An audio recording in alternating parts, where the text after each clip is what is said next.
본문 말씀을 읽을 때 오늘 우리에게 말씀하시는 주의 음성을 들으시기를 바랍니다.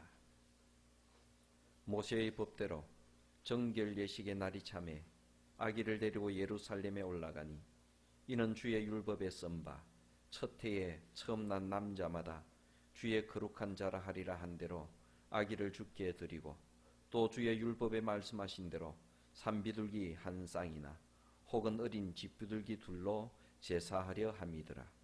예루살렘에 시몬이라는 사람이 있으니 이 사람은 의롭고 경건하여 이스라엘의 위로를 기다리는 자라. 성령이 그 위에 계시더라. 그가 주의 그리스도를 보기 전에는 죽지 아니하리라 하는 성령의 지시를 받았더니 성령의 감동으로 성전에 들어가매 마침 부모가 율법의 전례대로 율법의 관례대로 행하고자 하여 그 아기 예수를 데리고 오는지라. 시므온이 아기를 안고 하나님을 찬송하여 이르되 주제여 이제는 말씀하신 대로 종을 평안히 놓아주시는도다. 내 눈이 주의 구원을 보았사오니 이는 만민 앞에 예비하신 것이요 이방을 비추는 빛이요 주의 백성 이스라엘의 영광이니이다 하니 그의 부모가 그에 대한 말들을 놀랍게 여기더라. 아멘.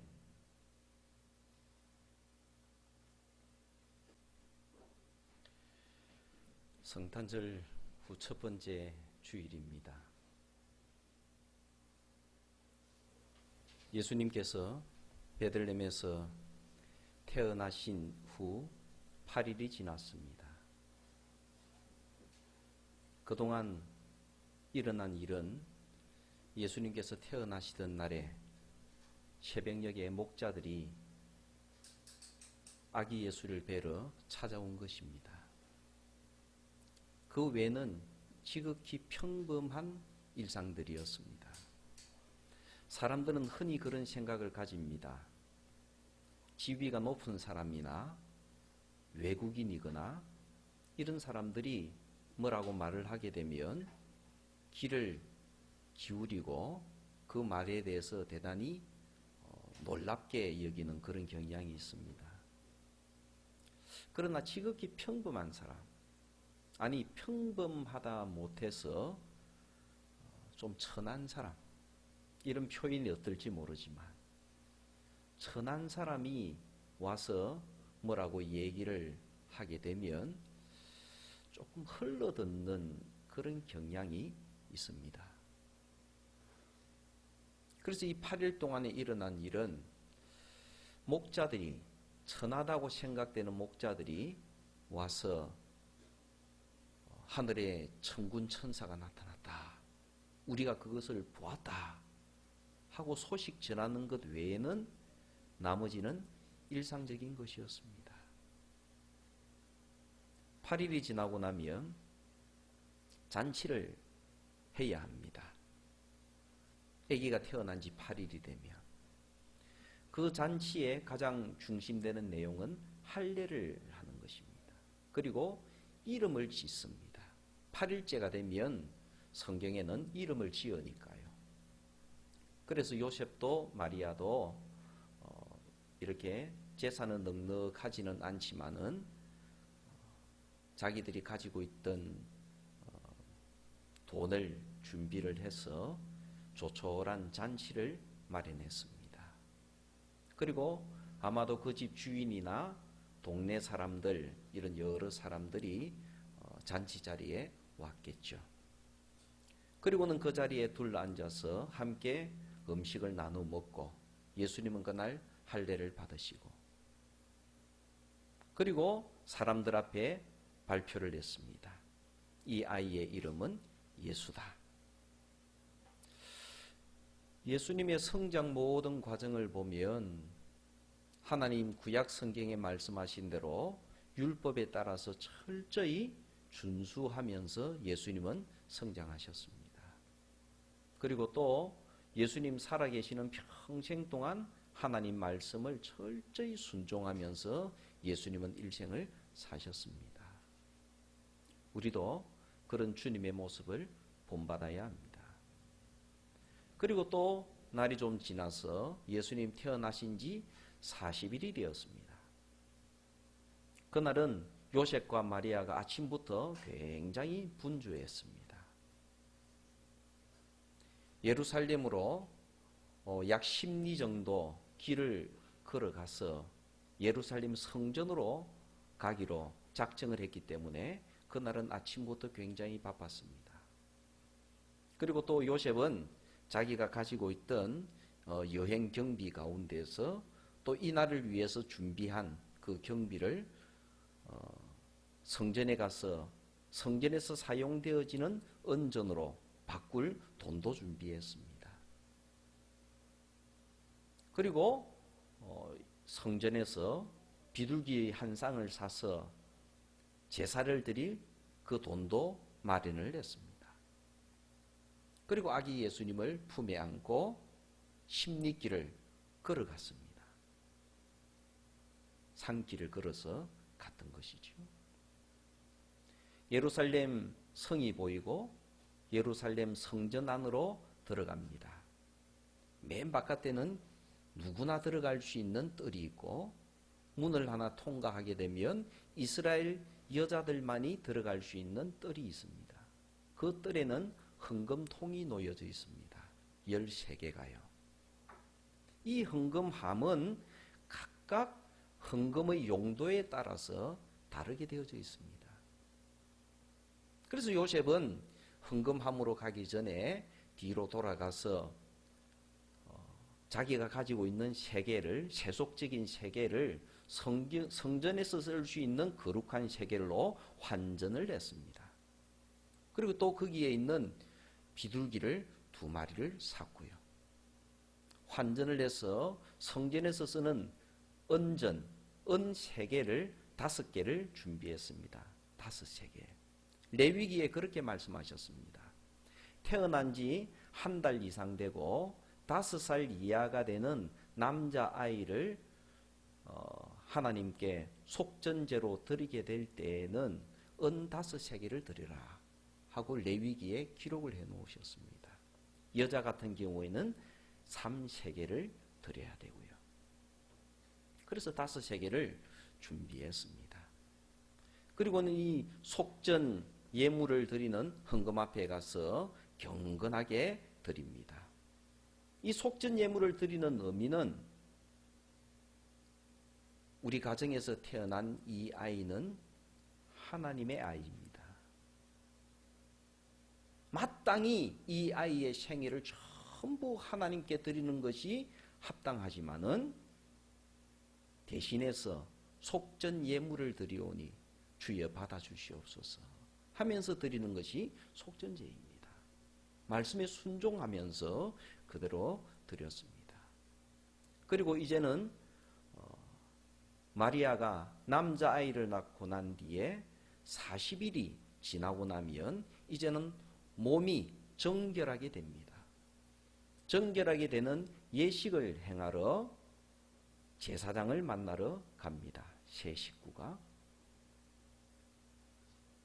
그리고 이 정결 예식을 드리러 갈 때 문을 이스라엘의 문을 이스라엘 남자들이 들어가는 뜰로 들어가는 문을 통과해서 그리고 제사장의 뜰로 나아가는데 마리아가 여인이기 때문에 마리아의 제사와 관련되어졌기 때문에 제사장이 그 문 앞으로 항상 나와져 있습니다. 여인의 뜰에서 이스라엘의 뜰로 들어가는 그 사이에. 그 문의 이름이 니가노르 문입니다. 이 니가노르 문은 굉장히 큰 문입니다. 장정들 20명이 붙어서 문을 열어야 될 정도로 큰 문입니다. 그 문 앞에 도착을 하면 제사장이 서 있습니다. 그래서 정결 예식을 행하러 왔습니다. 그렇게 말씀드리고 제사장이 그 예물을 받아서 하나님의 제단 앞에서 제사를 드리고 선포를 합니다. 너는 이제 정결케 되었다. 그러므로 한 가지는 예수님을 위해서, 하나는 마리아를 위해서 2가지 예식을 행하러 베들레헴에서 예루살렘으로 올라왔던 것이죠. 이제 모든 일을 다 마쳤습니다. 이제는 다시 베들레헴으로 돌아가면 됩니다. 그런데 그때 여인의 뜰에 잠시 머물러서 이곳저곳을 둘러보고 있을 때 그곳에서 이 세 가족은 두 사람을 만납니다. 한 사람은 시므온이라는 나이가 많은 할아버지를 만났고, 한 사람은 안나라는 나이가 많은 할머니를 만났습니다.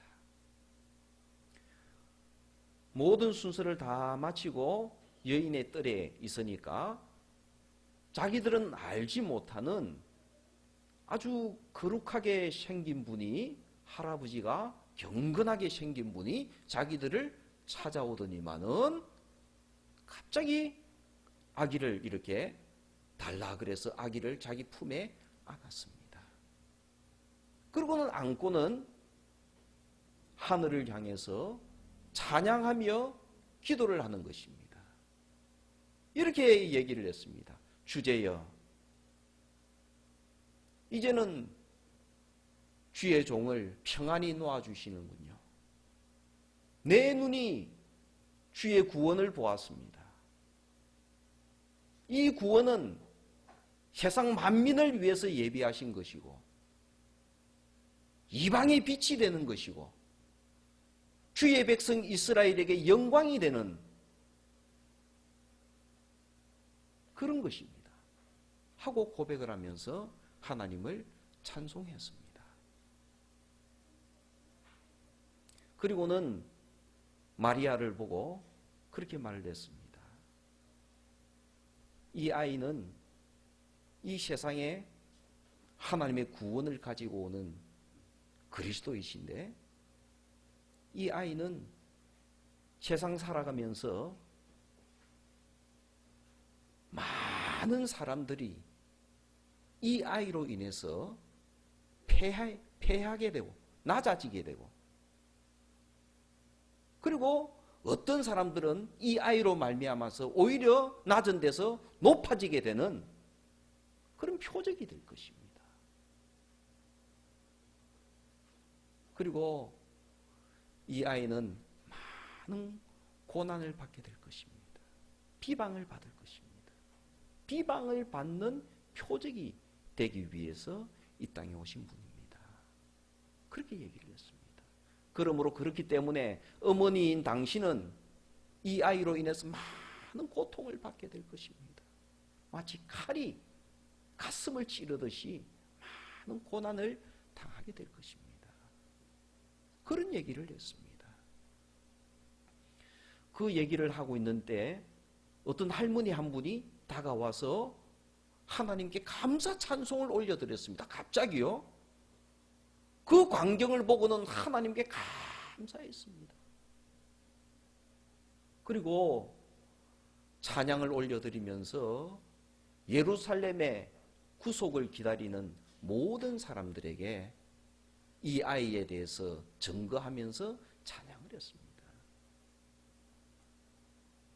이 일이 요셉과 마리아에게 일어난 일이었습니다. 굉장히 놀라운 일이죠. 그리고는 이들은 다시 예루살렘을 떠나서 베들레헴으로 돌아갔습니다. 그리고는 그 이후에는 여러분들이 잘 알듯이 동방박사가 찾아오게 되고 애굽으로 도망을 가게 됩니다. 평안하게 40일이 지났다가 그 뒤에 일어난 일은 급박하게 생각지도 못한 일들이 막 일어나면서 결국은 애굽으로 도망을 가서 거기에서 약 2년 정도 외국살이를 할 수밖에 없었습니다. 시므온의 이야기는 주님께서 메시아이시고 메시아이신 주님께서 하나님의 나라를 이 땅에 가져오시고 그 하나님의 나라는 만민을 위한 것이고 그 하나님의 나라는 이방의 빛이 되는 것이고 그 하나님의 나라는 이스라엘의 영광이 된다는 그런 예언적 선포였습니다. 이 말씀을 우리들은 잠시 묵상하고자 합니다. 주제여 하는 것은 주님 하는 뜻입니다. 이 시몬의 이 예언적 고백을 초대교회 때부터 성도들은 굉장히 소중하게 생각을 했습니다.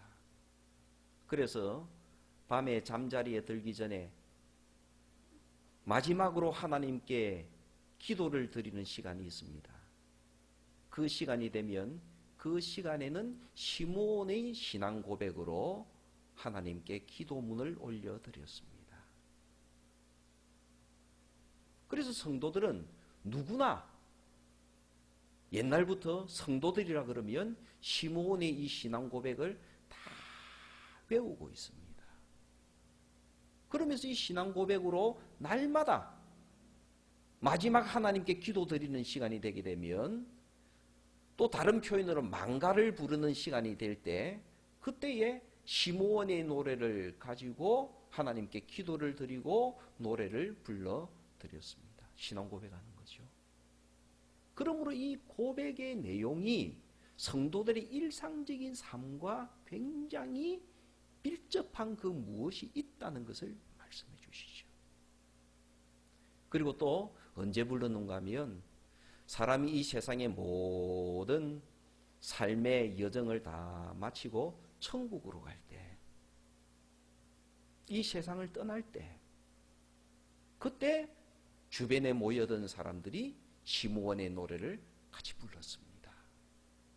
부르면서 천국으로 가는 그를 마지막으로 환송을 했습니다. 그때 불렀던 노래가 시므온의 노래였습니다. 눅 디미티스라고 말을 하는 유명한 신앙 고백입니다. 그러므로 우리도 과거에 있던 여러 성도들과 믿음의 맥락을 같이 하기 위해서, 그 신앙에 참여하기 위해서 집으로 돌아가셔서 이 시므온의 신앙 고백을 곰곰이 읽으시고 묵상하시고, 그리고 우리도 이 노래로 하나님께 기도를 올려드린다면 같은 신앙 고백에 참여하게 되는 그런 은혜가 있을 것입니다. 주제여 부르고 난 뒤에 이렇게 고백합니다. 이제는 종을 놓아주십니다. 저는 하나님의 종입니다. 저는 일평생 하나님 종으로 살아왔습니다. 이것이 이 신앙 고백에 들어있는 내용입니다. 그러므로 성도 여러분, 성도는 하나님 앞에서는 종입니다. 하나님께서 주신 사명을 감당하는 종입니다. 특별히 시므온이 받은 사명은 그리스도를 보기 전에는 너는 이 세상을 떠나지 않을 것이다. 그 말이 뭡니까? 너는 그리스도를 만나서 이 그리스도를 사람들에게 소개하는 그 사명을 받았다. 그것이 너의 사명이다. 그러므로 그 일을 위해서 평생 경건하고 의롭게 살아야 한다. 이것이 사명이었습니다. 그래서 시므온은 이 사명을 제대로 감당하기 위해서 의롭고 경건하게 살았습니다. 시므온을 소개할 때 그는 의로운 사람이라 그랬습니다. 그는 경건한 사람이라 그랬습니다. 이스라엘의 위로를 기다리는 사람이라 그랬습니다. 성령 하나님과 항상 함께 거하는 사람이라고 소개를 하고 있습니다. 사명을 받은 사람은 사명자답게 살아가는 겁니다. 사명을 받은 사람이 그릇되게 살아가게 되면 사명이 잘못 전달되어집니다. 생활이 엉망인 사람이 그리스도를 다른 사람에게 증거를 하면 사람들이 그 증거의 내용을 믿겠습니까? 뭐라고 생각을 하겠습니까? 그러나 누가 봐도 의로운 사람, 누가 봐도 경건하게 살아온 사람, 누가 봐도 성령 하나님의 인도하심 속에서 살아가는 사람, 결정적인 순간에 그리스도를 소개한다면 사람들은 그 사람 말을 함부로 여기지 않습니다. 주의 종을 그 말 속에는 이것이 포함되어져 있습니다. 그러므로 성도 여러분, 우리는 하나님께 사명을 받은 종들입니다. 그러므로 우리도 시므온처럼 우리의 일생을 경건하게 살아갑시다. 다른 누군가에게 복음을 전하는 그 날을 위해서 경건하게 살아갑시다. 이제는 놓아주십니다라고 하는 것은 이제는 내 사명을 다 마쳤습니다. 얼마나 홀가분합니까? 우리가 일평생 사명을 감당하다가 사명을 벗는 날이 오게 될 때 우리는 그날 얼마나 홀가분하겠습니까? 아마 시므온처럼 고백할 것입니다. 아니, 그런 성도들이 되기를 원합니다.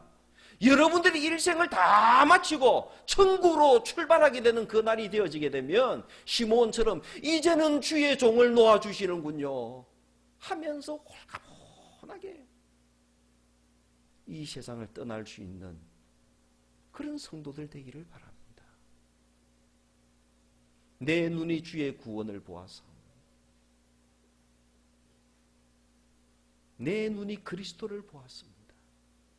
내 손이 그리스도를 안고 있습니다. 그리스도는 이 땅에 하나님 나라를 가지고 오시는 분입니다. 멀리 있던 하나님 나라, 그 하나님 나라를 이 땅에 가지고 오시는 분이 그리스도입니다. 이 땅에서 이루어지는 하나님의 나라를 저는 보고 있습니다. 그리스도께서 오심으로 이 척박하고 참으로 고통스러운 이 땅에 하나님의 나라가 이루어집니다. 저는 그것을 봅니다. 이렇게 고백을 하는 것입니다. 예수님께서 이 땅에 오셔서 많은 말씀을 하셨지만 특별히 천국을, 하나님 나라의 이야기를 많이 하셨습니다. 과거에는 사람들이 천국은 하늘에만 있다고 생각을 했습니다. 그러나 예수님께서는 오셔서 하나님 나라는 이 땅에서 이루어진다 하셨습니다. 하나님 나라는 이 땅에서 시작되어지고 하늘 나라에서 완성이 되는 것이다 라고 예수님은 우리에게 가르쳐 주셨습니다. 그러므로 하나님 나라는 이 땅 위에서 시작되어지는 겁니다.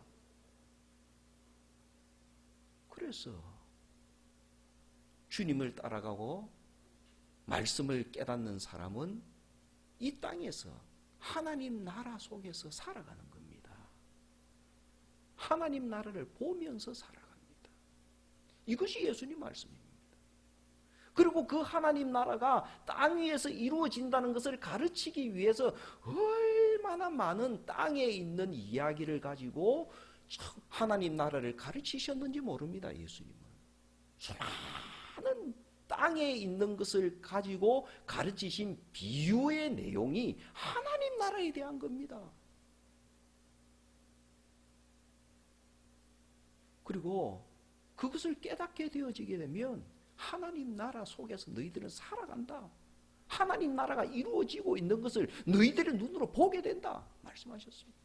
시몬이 가장 먼저 본 것입니다. 하나님 나라가 이 땅 위에 왔고 하나님 나라가 이 땅에서 이루어지기를 시작했다는 것을 시몬은 보기를 시작한 겁니다. 내 눈이 주의 구원을 보아서. 그리고 놀라운 고백을 합니다. 이것은 만민을 위해서 예비하신 것입니다.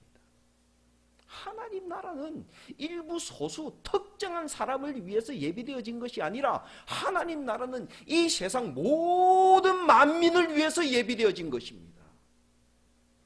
놀라운 신앙 고백이죠. 구약 성경에서 하나님의 나라는 만민을 위한 것이라고 수없이 말씀하셨고 이스라엘 백성들에게 가르쳤지만 이스라엘 백성들은 이 하나님의 뜻을 따르지를 못했습니다. 하나님 나라는 선택된 민족인 우리에게 임하는 것이다.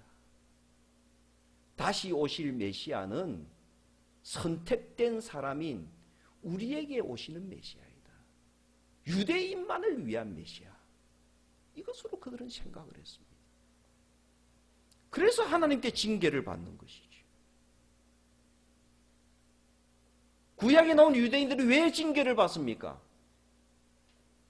하나님께서 말씀하신 제사장 역할을 감당하지 못하니까요.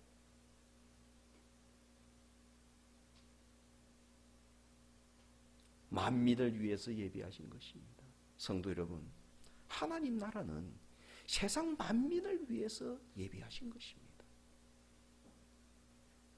그러므로 다시금 나누어서 설명을 하죠. 이 하나님의 나라는 이방의 빛입니다. 메시아는 이방의 빛입니다. 그때 당시 유대인들은 이방을 뭐라고 생각을 했습니까? 이방들은 절대로 천국에 못 들어간다. 이방 사람들은 절대로 하나님 나라에 못 들어간다. 그렇게 말을 했습니다. 그러나 시므온은 뭐라고 얘기합니까? 이사야서는 뭐라고 얘기합니까? 하나님께서는 율법서에 뭐라고 말씀을 하십니까? 하나님은 아브라함에게 뭐라고 말씀하셨습니까? 모든 족속에게. 그 모든 족속은 이방이 포함되어지는 겁니다. 메시아께서 이 땅에 오시는 것은 이방의 빛이 된다. 그렇게 말씀하십니다. 그리고 더 나아가서 이스라엘에게는 영광이 된다. 이게 중요한 부분이죠. 이스라엘은 지금까지 그릇된 사람들은 뭐라고 생각을 했습니까? 이스라엘에게 영광이 되는 날이 언제냐? 우리만을 위해서 오시는 메시아가 이 땅에 오시면, 유대인을 위한 메시아가 이 땅에 오시면 그것이 이스라엘의 영광이다 라고 말을 했습니다. 대표적인 사람들이 에세네파, 바리새파 사람들입니다. 이스라엘만을 위해서 오시는 메시아, 그분이 오시는 것이 우리 이스라엘에게 영광이다 이래 합니다. 그러나 하나님께서는 성령의 감동으로 시므온에게 이방의 빛이 되고 만민을 위해서 예비되어진 메시아가 오시고, 그 메시아가 이 땅에 오셔서 하나님 나라를 이루시게 될 때 그 날이 이스라엘의 영광이 될 것이다 그래 하셨습니다. 그러므로 이 말씀은 그 이후에 마리아에게 주시는 말씀을 계속해서 읽어보게 되면 많은 유대인들을 넘어지게 하는 말씀입니다. 10절에 예수님께서 오셔서 많은 유대인들이 예수님 때문에 굉장히 고통당했습니다. 예수님이 전하시는 이 말씀을 그들은 받아들일 수가 없습니다. 예수님께서 선한 사마리아 사람의 비유를 말씀하시고 사마리아 여인과 함께 우물에서 대화를 나누시고 이런 내용들을 도저히 받아들일 수가 없습니다. 이방인과 다를 바가 없는 나병 환자들이라든지 그런 사람들과 접촉을 하시고 세리와 접촉을 하시고 이해를 할 수가 없습니다. 그래서 많은 이스라엘 사람들이 예수님 때문에 패하여지고 넘어졌습니다. 그러나 어떤 사람들은 예수님 때문에 흥하여졌습니다. 대표적인 사람이 누굽니까? 저는 그 사람들이 목자라고 생각을 합니다. 들판에 있던 목자들, 정말 밑바닥으로 취급을 받고 본인들 스스로도 인생의 밑바닥이라고 생각했던 그 사람들이 하나님의 역사로 흥하여지잖아요. 가장 존귀한 사람이 되잖아요. 가장 인정받는 사람이 되잖아요. 목자들이 흥하여지지 않습니까? 그것이 하나님 나라예요.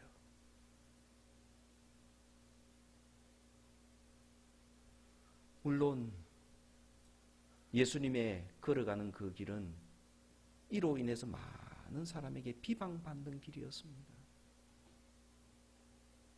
성도 여러분, 우리들은 하나님 나라에서 살기를 소망하는 사람들이고 우리의 가장 행복은 하나님 나라를 보면서 살아가는 겁니다. 사랑하는 성도 여러분, 우리가 가장 바라는 일이 있다면 내 십자가를 지고 예수님의 뒤를 따라가는 겁니다. 그것이 우리의 행복입니다. 그러므로 이 진리의 길을 걸어가신 예수님을 깊이 묵상하십시다. 예수님께서 선포하신 그 하나님 나라를 더 알기를 소망하십시다. 시므온처럼 하나님 나라를 이 땅에서 보면서 살기를 간절히 바랍시다. 성경이 말씀하셨잖아요. 간절히 바라는 사람이 찾는다고요. 진주를 구하는 장사처럼 하나님 나라를 그렇게 간절히 보기를 원하고 찾는 사람이 하나님 나라를 찾게 된다고요. 말씀하셨잖아요. 우리들은 주님의 하나님 나라에 대한 비유를 정말 깊이 묵상을 하셔야 됩니다. 그리고 이 땅 위에서 이루어지고 있는 하나님의 나라, 그 나라를 시므온처럼 보게 되는 눈을 주시옵소서 기도해야 됩니다. 우리는 예수님을 직접적으로 우리 눈으로 볼 수는 없지만 예수님께서 이루시는 하나님 나라는 이 땅 위에서 볼 수 있습니다. 그러므로 그 하나님 나라를 바라보게 되면서 아, 예수님께서 이렇게 역사를 하시고 계시는구나 하는 것을 깨달을 수가 있습니다. 이것이 우리의 길입니다. 성탄절의 은총이 시므온의 신앙 고백을 통하여 여러분들에게 이루어지기를 바랍니다.